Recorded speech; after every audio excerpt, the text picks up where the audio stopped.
So much of what we all go through is invisible to others, especially if we don't know each other and we're just moving in the world, on the subway or walking down the street.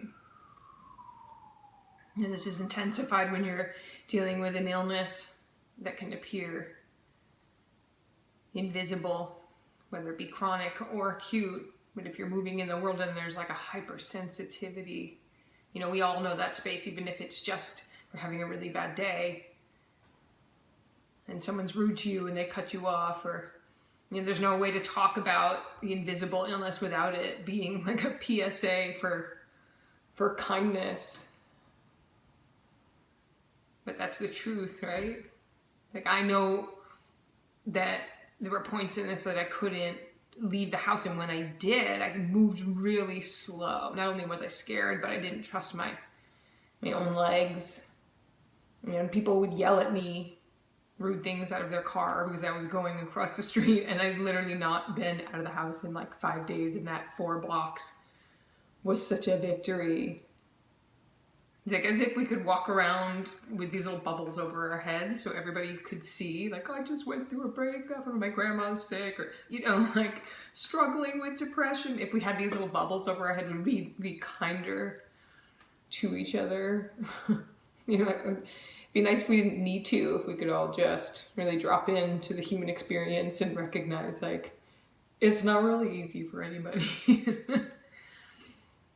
I know that in this process of being with Lyme disease and shifting from being this like vital force being, at least that's how I felt in the world, to being very viral and sick. It's a huge transition with a lot of grief, and it's very, surreal still. And to be out in the world with this invisible illness going on can be really challenging. And sometimes I run into people and the first thing they say is, "You look so good." Wow, it's amazing that you look so good. And I know that comes from love, but I find that so challenging because the actual inner physical experience is so uncomfortable. Bless. I thank you for telling me I look good. I'm 20 pounds lighter and I have a green tinge, regardless is going on with me. There's some hue of discoloration. Yeah. I've chosen to move in the world now with a cane often. Not only does it create a visible,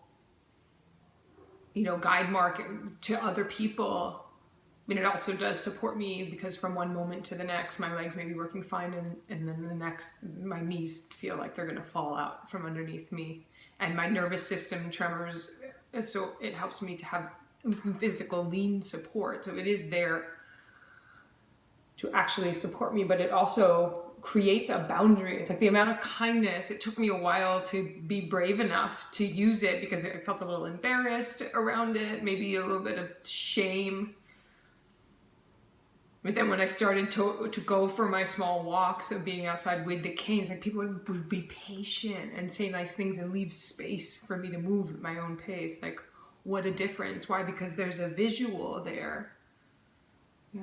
Can we be that kind and spacious with each other without, having to look like we have a disability physically? There's so much going on inside of all of us. Yeah.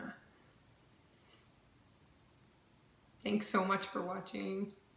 Let's all be nice, Kay?